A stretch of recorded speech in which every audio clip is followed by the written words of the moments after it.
ظاہراً ہمارا یہ آخری سوال ہوگا کہ جو اسماء ذکر ہوئے ہیں دعائے ذوالشان کبیر میں، تو ان اسماء کی کیا تاثیر ہے؟ جس طرح مثلاً ہم دیکھتے ہیں کہ بعض اوقات یہ ملتا ہے روایات میں بھی، یا بعض علماء بھی بتاتے ہوئے نظر آتے ہیں کہ فلاں اسم جو ہے آپ زیادہ پڑھیں تو اس سے آپ کو شفا ملے گی، مرض سے آپ کو دوری ملے گی، اس طرح تو جو اسماء واقعاً ذکر ہوئے ہیں دعائے ذوالشان کبیر، کیا ان کی کوئی تاثیر ہے، اثر ہے ان کا؟ دیکھیں، ہم نے اسم کا معنی کیا اور ہم نے کہا کہ دو نوعیت کے اسم ہیں۔ ایک مرتبہ اسم کو آپ اس واقعے میں جو حقیقت ہے اس اعتبار سے دیکھتے ہیں، تو ذات پروردگار کے جو اسماء ہیں در واقع حقیقتاً تو وہ خداوند متعال کی اپنے کمالات سے جو تجلی ہے وہ ہیں، لیکن الفاظ کی صورت میں، یہ جو دعاؤں کی صورت میں ہمیں اسماء ملتے ہیں اور کہا جاتا ہے کہ آپ ان اسماء سے خدا کو پکاریں اور اس سے اپنی درخواست کریں، دعا کریں، اور ان اسماء کی تاثیر ہے، آپ نے یہ اسم پڑھ، جیسے آپ نے کہا کہ اگر آپ نے یہ اسم پڑھا فلاں بیماری پر تو وہ شفا مل جائے گی۔ تو حقیقت یہاں پر یہ ہے، جیسے بزرگان بھی کہتے ہیں کہ یعنی انسان یہاں پر جب ان اسماء سے خدا کی طرف متوجہ ہوتا ہے اور دعا کرتا ہے تو سب سے پہلا جو ضروری مرحلہ ہے وہ یہ کہ انسان اپنے وجود کے اندر قابلیت پیدا کرے کہ وہ جو فیوضات الہی ہیں، وہ جو کمالات الہی ان اسماء کی صورت میں حقائق کے اندر ہیں اور جن کو ان لفظی اسماء سے بیان کیا جا رہا ہے۔ مثلا جیسے خدا کو ہم نے قادر کہا تو یہ در واقع اس حقیقت کو، اس خدا کی جو تجلی ہے اس کی طرف ناظر ہے اور یہ اسی کو بیان کر رہا ہے۔ تو جب آپ خداوند متعال کو رحمان، قادر اور اس طرح اسماء سے پکارتے ہیں، یاد کرتے ہیں، دعا کرتے ہیں، تو یہ اس وقت اثر انداز ہیں۔ خارج میں تو جو حقیقی اسماء ہیں ان کی تاثیرات تو آپ نے دیکھی کہ اصل نظام خلقت ہے ان اسماء کے ذریعے، انہی تجلیات پروردگار کے ذریعے، تو لہٰذا خارج میں ان حقیقی جو اسماء ہیں ان کی تاثیر تو ہے ہی، لیکن یہ جو الفاظ کی صورت میں ہمارے سامنے اسماء آتے ہیں یہ تب انسان کے لیے مؤثر ہوتے ہیں اور ان کے اثرات سامنے آتے ہیں جب انسان اپنے اندر انہی اسماء کی اس حقیقت سے خود کو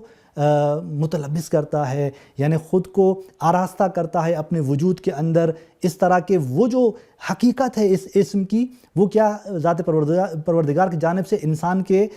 وجود پر کیا ہو، ظاہر ہو۔ یعنی یہ اسماء در واقع سبب بنتے ہیں کہ انسان ان اسماء کا تذکرہ کرتے ہوئے خود کو تقوی اور معنویت اور اس طرح روحی اعتبار سے اس مقام تک پہنچائے کہ اس کے وجود میں یہ ایک زمینہ فراہم ہو جائے، اس کے وجود میں یہ قابلیت فراہم ہو جائے کہ اگلے مرحلے میں ذات پروردگار اسی اسم کے ذریعے اس پر جو ہے وہ کمال اور وہ نعمت اور وہ برکات جو ہیں وہ ظاہر کر دے۔ یعنی دوسرے الفاظ میں اگر جوادی عاملی جی حفظہ اللہ جیسے فرماتے ہیں کہ ان اسماء کی لفظی جو یہ آپ نے اسماء دیکھتے ہیں ان کی تاثیر تب ہے کہ جب آپ خود مظہر بنیں ان اسماء کا، یعنی اپنے وجود کے اندر قابلیت پیدا کریں ان اسماء کے ظہور کی کہ یہ آپ کے وجود کے اندر ظاہر ہونے لگیں۔ اس طرح کے ان اسماء کے جو حقائق ہیں جی آپ دیکھیں نا کہ جس طرح ہم سنتے ہیں کہ آصف بن برقیہ کے پاس اسم اعظم تھا، ایک اسم تھا، اس کے ذریعے اس نے تخت بلقیس کو یعنی بہت ہی ایک جی پہنچایا۔ تو یہ کیوں تھا؟ کیا اس نے زبان سے یہ اسم پڑھا اور یہ ہوا؟ نہیں، بزرگان فرماتے ہیں اس لیے کہ وہ اس اسم کا مظہر تھا،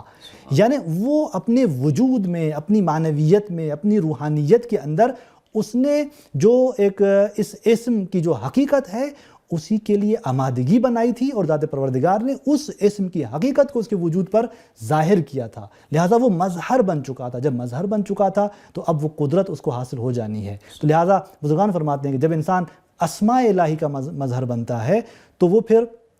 انہی اسماء کے ذریعے مظہر بننے کے بعد جو کام انجام دینا چاہے، معنوی اعتبار سے ہو چاہے مادی اعتبار سے ہو، وہ انجام پاتا ہے۔ لہٰذا آپ دیکھیں کہ امام علیہ السلام کے جو مظہر ہے ان تمام اسماء و صفات کا، تو وہ جب کوئی خارق العادہ کام کرتے ہیں، وہ جب کسی مریض کو شفا دے رہے ہوتے ہیں تو اس کی وجہ یہی ہے کہ وہ ان تمام اسماء کے حقیقی اور کامل ترین مظہر ہیں۔ تو لہٰذا یہ تمام اسماء کی حقیقت ان کے وجود میں ظاہر ہو چکی ہے، تو لہٰذا وہ اس اعتبار سے اثرات ان اسماء کے مترتب ہوتے ہیں ہمارے اندر بھی، اور ہم بھی جب یہ دعا پڑھتے ہیں ہماری دعا تب مقبول ہوگی، تب قبول ہوگی کہ جب ہم ان اسماء کو پڑھتے وقت معنوی اعتبار سے متوجہ ہوں اور ان اسماء کی حقیقت کی طرف توجہ کرتے ہوئے اپنے وجود میں ان کے ظہور کا ایک زمینہ اور قابلیت فراہم کریں تاکہ اگلے مرحلے میں ذات پروردگار ان برکات کو ہمارے وجود میں ظاہر کرے۔